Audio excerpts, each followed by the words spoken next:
Hello guys and girls, this is Dale tonight, and in this video we're going to take a really good look at my P. Metallica. He's a mature male, starting to wind down, going towards the end of his life. We're going to take a look at him inside of his enclosure, see what he's been up to. He actually feeds in this video. We're also going to take a look at my beautiful female P. cambridgei. She just molted, so let's hop right into it. Millennium is a mature male Poecilotheria Metallica Gooty Sapphire Ornamental. He's an awesome animal. I was obviously really hoping that he was a female, but I kind of had my suspicions after his first couple molts that he was actually a male, which is perfectly fine with me. I don't really get all bent out of shape about my animals being male or female. They are still, males are, you know, just as important as a female, and raising them and having one grow into what they are as a male does not diminish experience for me. The plus side is that, you know, you're able to breed these animals, and I really wanted to breed this guy. I had some people who really wanted him. I didn't pull the trigger for one reason only, and that was because I just could not let go of this guy. He just meant too much for me. I really wanted to send him off and get him bred, but he was my first Poke I owned, and he was my first P. Metallica.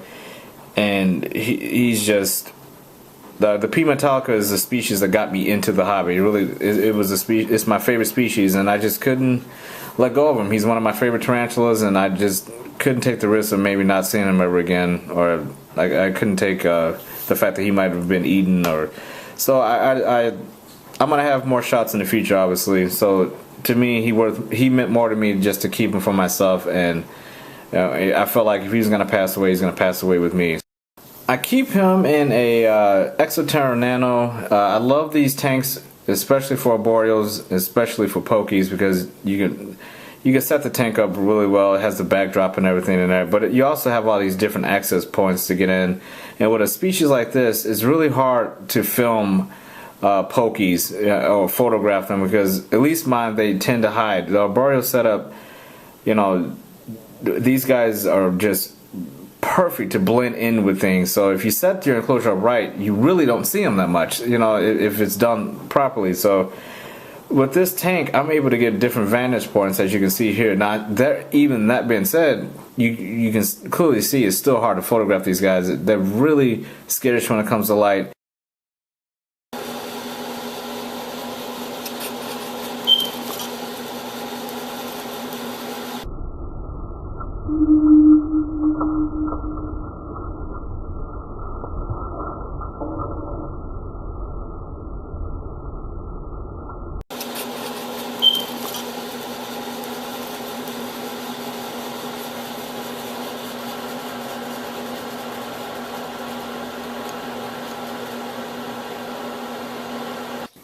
On to the Psalmopoeus molt, and that is Genesis, my beautiful female Psalmopoeus cambridgei, the Trinidad Chevron. This is one of the most beautiful chevrons I've ever seen. I've seen a lot with the naked eye. This one is really gorgeous. Right after she molted, it just breathtaking colorations on this beautiful tarantula. If you don't own one of these, you have got to go get yourself one. I mean, they're really not that expensive. You can get a nice size one, you know, 30, 40 bucks. I got mine as a 3-inch a couple years ago. I got mine 3 inches long, and she was $35. Got her in a pet store, walked in and bought her. Didn't even have to order her or anything. You can find them anywhere. I mean, these are just must-haves. If you have a tarantula collection, these are just must-haves, in my opinion. Also, you know, the P. Armenia is also a good choice. I mean, the Psalmopoeus genus in general is great, but I particularly, my favorite is the cambridgei. It used to be the sun tiger, which is kind of strange. I used to love the sun tiger more than the chevron. I own both species, but it's just something about the cambridgei's colors and the temperament and how they eat and everything. They're not, at least mine, she's not as reclusive as my sun tiger. My sun tiger is just completely webbed up. I never see her. She's like an avic or a, you know, she just is always webbed up and wants to be left alone. This one can, I mean, she is as calm as can be, most of the time. I mean, she used to be a handful. She used to be very skittish when she was younger, but now she's pretty much out all the time, and she's very active. She's fooled me a couple of times with molts. I actually thought this one was about to mature out into a male. I mean, the coloration was completely different. She looked like a male. I mean, and I have pictures in the video to back it up. If you go and check out my Tarantula editorial series playlist on my channel, DKE TV, just Day or Night Exotics TV, go to my channel and you can see the Tarantula editorial playlist, and you'll see that feature. I think it's called An Incredible Revelation, and it's about this lady here, and she completely fooled the hell out of me. I honestly thought she was a male. She burst out of her molt, long legs, coloration just like a male, and the molt after that, she just kind of came back down to earth. She looked like a female. I sexed her, confirmed 100% female. Shot the hell out of me because I honestly thought the next time she molted she was going to mature out. So pleasant surprise. Obviously, I love this tarantula. She's a beautiful, beautiful P. cambridgei. And like I said, if you don't own one of these, you gotta get yourself one, or at least get yourself a sun tiger.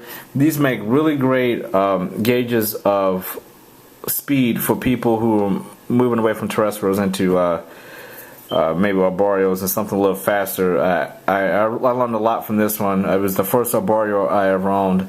I had tarantulas that were faster, like the Haplopama albostratum that I used to have, but that was a burrower. This one was out in the open, and it took me a little bit to get used to the speed because I got it pretty early on when I started into tarantula keeping. But if you're a beginner, this is actually a very good one to own as far as that goes.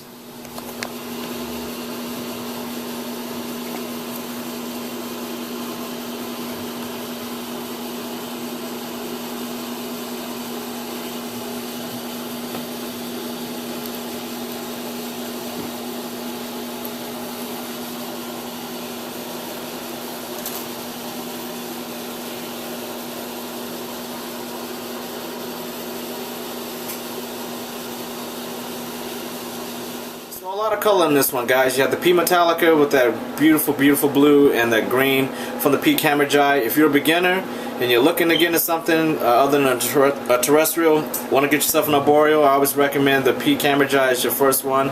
It was my first one, so I always, tend to recommend some of the experience that I had. It really helped me gauge speed and set me on the path to more arboreals that are a little bit faster.